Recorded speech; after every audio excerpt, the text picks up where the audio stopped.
اور اگر جیو گروپ کا سارا پیسہ اکٹھا کریں تو لگ بھگ 1.25 ارب روپیہ یعنی 125 کروڑ کے قریب پیسہ جو ہے وہ دیا گیا جیو کو، جنگ گروپ کو. اور اس کے بعد ایئر وائی کو 44 کروڑ دیا گیا، دنیا نیوز کو 40 کروڑ دیا گیا، پی ٹی وی کو 39 کروڑ دیا گیا، سما نیوز کو 38 کروڑ دیا گیا، ایکسپریس نیوز کو 38 کروڑ دیا گیا، ہم نیوز کو 36 کروڑ دیا گیا، ڈان نیوز کو 31 کروڑ دیا گیا، چینل 24 کو 30 کروڑ دیا گیا، محسن نقوی، بول نیوز کو 28 کروڑ دیا گیا. یہ ٹاپ 10 چینلز ہیں. اب آپ اندازہ کریں کہ ایسے ٹی وی چینلز کو انہوں نے پیسہ بانٹا ہے. تو ڈیجیٹل میڈیا کا بھی ڈیٹا نہیں ہے، وہ بھی آ جائے گا تھوڑے دنوں میں آپ کے سامنے، وہ بھی ہم رکھیں گے. لیکن آپ اندازہ کریں کہ کس طریقے سے انہوں نے پاکستانی عوام کا پیسہ پاکستانی میڈیا کے اوپر خرچ کیا ہے، جس کا ایک حصہ یعنی ایک سال میں 11 ارب روپے انہوں نے ٹی وی چینلز کو دے دیا. تو بیچارے کہاں سے بولیں گے؟ اچھا، یہ وہ پیسہ ہے جو سرکار نے دیا ہے. جو پرائیویٹ کمپنیز ہیں جن کے اشتہارات چلتے ہیں سارا دن ٹی وی چینلز کے اوپر، ان کا پیسہ الگ ہے. آپ اگر ٹی وی چینلز کو دیکھیں، غور کریں، تو یہاں پہ سرکاری اشتہار بہت کم ہوتا ہے. زیادہ جو اشتہار چلتا ہے وہ پرائیویٹ اشتہار چلتا ہے، پرائیویٹ کمپنیز کا چلتا ہے. تو اب آپ ان کا دھندا چیک کریں کہ 11 ارب روپیہ اگر ان ٹی وی چینلز نے، اخبارات نے مل کر لیا ہے سرکار سے، تو کتنا پیسہ انہوں نے، کم سے کم اس سے 4-6 گنا پیسہ انہوں نے لیا ہوگا پرائیویٹ جو انویسٹرز ہیں یا کمپنیز ہیں جن کے اشتہارات چلتے ہیں ان سے. کیونکہ آپ نے دیکھا ہوگا کہ ٹی وی چینل پہ بہت کم، کبھی 20 اشتہاروں کے بعد ایک سرکاری اشتہار آتا ہے، تو پھر اس کی آمدن بھی کم ہوتی ہے. تو جب سرکاری پیسہ اتنا زیادہ ہے تو سوچیں کہ دوسرا پیسہ کتنا ہوگا. اب جتنا ان کی موجیں لگی ہوئی ہیں اخبارات کی، ٹی وی چینل کی، اور ویسے سرکاری جو ہے یہ پیسہ بھی بہت زیادہ دیتے ہیں، حکومت بہت نوازتی ہے میڈیا کو، بہت زیادہ. عمران خان کے دور میں اس طرح میڈیا کو نہیں نوازا جا رہا تھا، جس کی وجہ سے میڈیا ناراض بھی تھا. تو یہ آج وجہ آپ کے سامنے ہے کہ کیوں میڈیا عوامی ایشوز کے اوپر بات کرنے کی بجائے صرف ان چیزوں پہ بات کرتا ہے جن چیزوں پہ موجودہ حکمران چاہتے ہیں یا اسٹیبلشمنٹ چاہتی ہے کہ بات ہو. 9 مئی کی سزاؤں کے حوالے سے ناظرین سخت رد عمل آ رہا ہے، یعنی بار بار رد عمل آ رہا ہے. جن لوگوں نے پریس کانفرنس کی تھی، مثال کے طور پہ اندلیب عباس تھی، مراد راز تھے، چوہان صاحب تھے راول پنڈی والے، یا پرویز خٹک صاحب تھے، یا اور بہت سارے لوگ تھے، جن لوگوں نے پریس کانفرنسز کی وہ لوگ نکل گئے، دیکھیں باعزت بری ہو گئے، ان کی جان چھوٹ گئی، ان کے اوپر کیسز ہی نہیں چلے. یعنی ایک طرح کے مقدمات کئی لوگوں پہ بنے تھے کہ یہ آدمی بندوق لے کر آیا، یہ دوسرا بھی لے کر آیا، اس نے یہ کیا، اس نے بھی یہ کیا. تو ان میں سے جس نے پریس کانفرنس کر لی اور نون لیگ یا کوئی اور جماعت جوائن کر لی، وہ بندہ بچ گیا، اس کی جان چھوٹ گئی. اور جس بندے نے پریس کانفرنس نہیں کی، اس نے کہا جی میں عمران خان کا ساتھ دوں گا، اس کو عدالت نے سزا دے دی. یہ ایک بڑا عجیب و غریب کرائٹیریا ہے. آپ غور کریں کہ ایک ہی طرح کا جرم دو لوگوں نے کیا. ایک آدمی نے کہا جی میں نے بھی یہ جرم کیا، دوسرے کا بھی وہی جرم ہے، دونوں کا سیم ہے، دونوں پہ ایک ہی الزام ہے. ایک جو ہے وہ یہ کہہ دیتا ہے کہ جناب میں اس پولیٹیکل پارٹی کے ساتھ نہیں ہوں، اس کا جرم ختم. دوسرا کہتا ہے جی میں اس پولیٹیکل پارٹی کے ساتھ ہوں، اس کا جرم جاری ہے، اور اس کے اوپر جناب سزا بھی ہو جاتی ہے. تو بہت زیادہ لوگوں نے جو ہے وہ اس کے اوپر رد عمل دیا ہے. ہر طرف سے رد عمل آ رہا ہے، پاکستان تحریک انصاف کا بھی، سوشل میڈیا پہ بھی، نیشنل اور انٹرنیشنل لیول پہ بھی اس کا رد عمل آنا شروع ہو گیا ہے.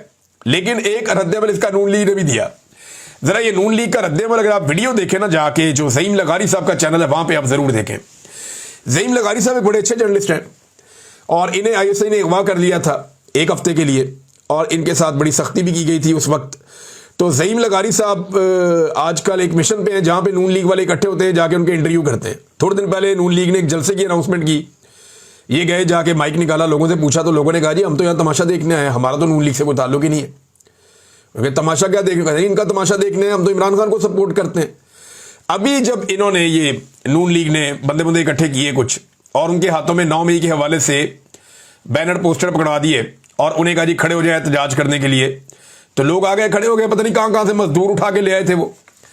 اب وہ بیچارے لوگ اپنی روٹی کے چکر میں آئے تھے. ان سے جب زعیم لغاری صاحب نے پوچھا جناب آپ نے 9 مئی کی مذمتی پوسٹر اور بینر اپنے ہاتھ میں آپ نے اٹھائے ہوئے ہیں، تو آپ بتائیں کہ 9 مئی کو ہوا کیا تھا؟ سادہ سوال، 9 مئی کو کیا ہوا تھا؟ تو جتنا انٹرویو ہے میں سن کے ہنستا ہی گیا ہوں. کسی کو پتہ ہی نہیں کہ 9 مئی کو کیا ہوا، بلکہ ایک آدمی نے یہ کہہ دیا قرآن پاک کی بے حرمتی کی گئی تھی. یعنی اس بیچارے کو یہ بتا کر لائے ہیں کہ کسی نے قرآن پاک کی بے حرمتی کی ہے، یہ پوسٹر ہاتھ میں پکڑو، آؤ احتجاج کریں. وہ بیچارہ احتجاج کرنے کے لیے آگے، وہ پڑھا لکھا آدمی نہیں تھا. یعنی 9 مئی کے حوالے سے لوگوں سے سوالات کیے گئے تو لوگ بتا ہی نہیں پا رہے تھے کہ 9 مئی کو ہوا کیا ہے اور کس نے کیا کیا ہے، یا وہ یہاں پہ پہنچے کیوں ہیں. اگر اس طرح کے لوگوں کو اس وقت اسٹیبلشمنٹ نے اپنی سپورٹ کے لیے استعمال کرنا ہے، یا اسٹیبلشمنٹ کو اس طرح کی سپورٹ چاہیے. تھوڑا عرصہ پہلے میں دیکھ رہا تھا اسلام آباد میں ایک احتجاج تھا, اس میں بسیں بھر بھر کے وہ غریب لوگوں کو بیچاروں کو روٹی کا لالچ دے کے لایا گیا تھا, اور وہاں پہ بھی اسٹیبلشمنٹ کے حق میں مظاہرہ کروایا گیا تھا. اگر یہ کرنا ہے تو جو مڈل کلاس کی ایک سپورٹ ہوتی تھی ہمیشہ پاکستان کی ملٹری اسٹیبلشمنٹ کے ساتھ یا پاکستانی اداروں کے ساتھ, ایک مڈل کلاس کی ایک سپورٹ ہوتی تھی, وہ سپورٹ ختم ہو گئی. جو پڑھے لکھے لوگ ہیں وہ سارے کے سارے اسٹیبلشمنٹ کے خلاف ہو گئے, اور پڑھے لکھے لوگ اس نتیجے پہ پہنچے کہ پاکستان کے مسائل کے لیے پاکستان کی اسٹیبلشمنٹ رسپانسیبل ہے, لہذا وہ ناراض ہو گئے اور اب وہ اسٹیبلشمنٹ کے پیچھے اپنا ٹائم ضائع نہیں کر رہے. وہ نکل کر اسٹیبلشمنٹ کے لیے نہ آواز اٹھاتے ہیں, نہ ان کے لیے احتجاج کرتے ہیں, نہ ان کے حق میں باہر نکلتے ہیں.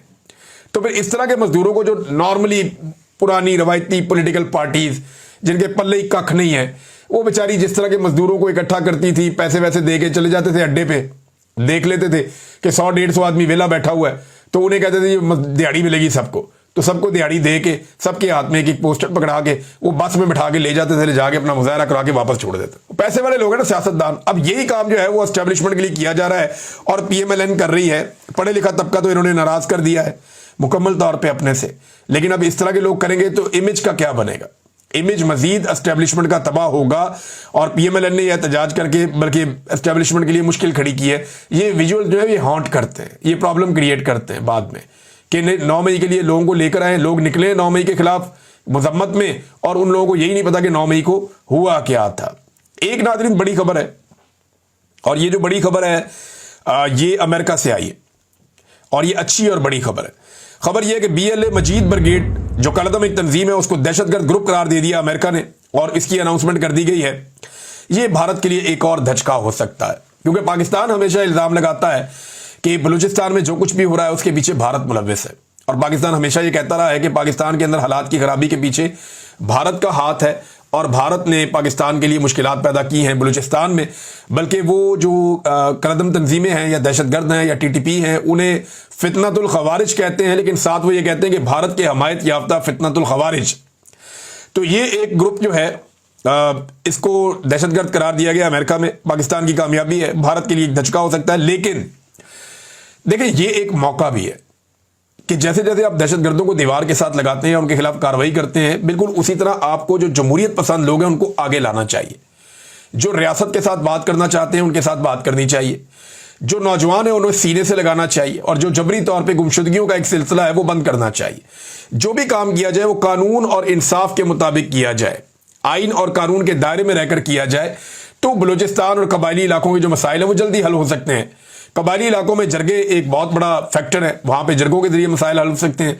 جبکہ بلوچستان میں وہاں کے نوجوان یہ کہتے ہیں کہ ہمیں عدالت کے مطابق, آئین اور قانون کے مطابق آپ چلیں, جبری طور پہ لاپتہ کرنے کا سلسلہ بند کیا جائے.